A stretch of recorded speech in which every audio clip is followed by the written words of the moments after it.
Dustin, good to see you. Today we are talking through the three financial phases of life. So, our lives have three main financial phases: accumulation, preservation, and distribution. Each stage has different goals, risks, and opportunities. So, let's start, of course, with the accumulation phase. When we are in this stage, what are our biggest goals and risks? Yeah. So your biggest goal is to replace, and I think you've got a visual we want to take a look at to replace your human capital with financial capital. What that means is as your paychecks come in, you want to set aside enough of those paychecks that when you get to the point in life where you got very few paychecks left or no paychecks left, that you can still maintain your income or your lifestyle.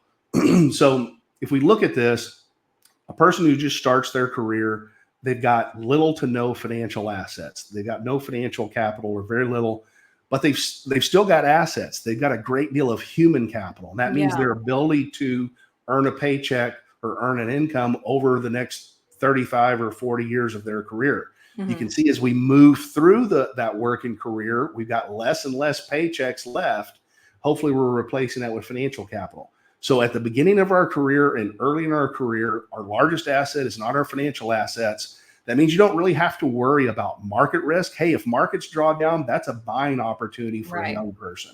Okay. What you want to be concerned about is the risk of losing that human capital to something like disability or premature death, losing a breadwinner in the household. So that means you want to make sure that you've got disability insurance in place. You want to make sure Mhm. you've got sufficient life insurance in place to Mhm. protect that human capital. And every month, as that income comes in, you want to set aside a sufficient portion of that income so that you've replaced your human capital with financial capital once the paychecks stop. Mhm. And then next we have our preservation phase. When does this begin? Well, you could start looking at this as early as 10 years prior to retirement. So if we're looking at this example again, you see where those lines start to cross. We're Yeah. reaching the end of our career where we've got fewer and fewer paychecks left. And we don't always know when that is, depending upon our health circumstances. Right. you know, we're hopefully we've replaced a significant portion of our human capital with financial assets. Now those market drawdowns that early in our career were a buying opportunity, those become a threat. So now we need to start thinking about protecting those retirement assets. Again, you can do that as early as 10 years prior to retirement.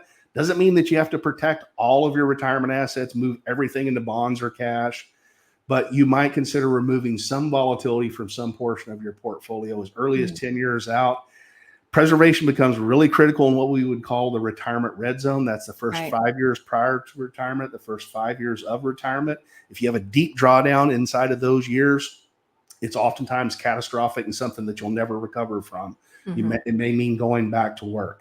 So Mhm. this is a phase where we might want to incorporate things like hedged equity, where we can continue to get some good exposure to things like stocks, but do it in a much less volatile way with a lot more protection. Mhm. And then last, we have the distribution phase, which is essentially the opposite of the accumulation phase.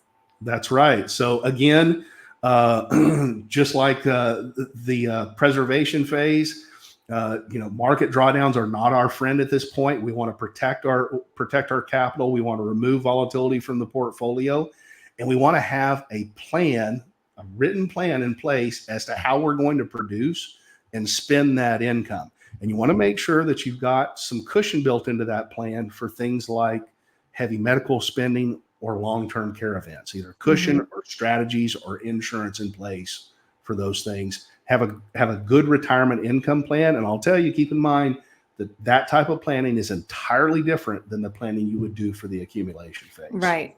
And that distribution phase, we don't know how long it will be, of course. So, how do you account for that longevity risk? How do we ensure that our money lasts as long as we do? Part of it is de-risking the portfolio, removing some volatility from the portfolio so that our returns relatively can be a little bit more reliable and predictable so that we can predict that income over time.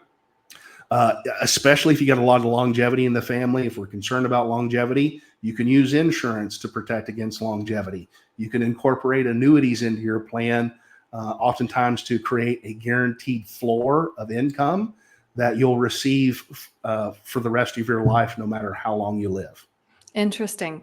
Well, Dustin, I'm sure people might have some questions about how they can best capitalize on whatever financial phase they're in right now. How can they reach you if they do want to talk this through? Yeah, they can text me a question at 830-476-2505 or reach out on the website to book a free chat at longlivemymoney.com. Great. Dustin, thank you.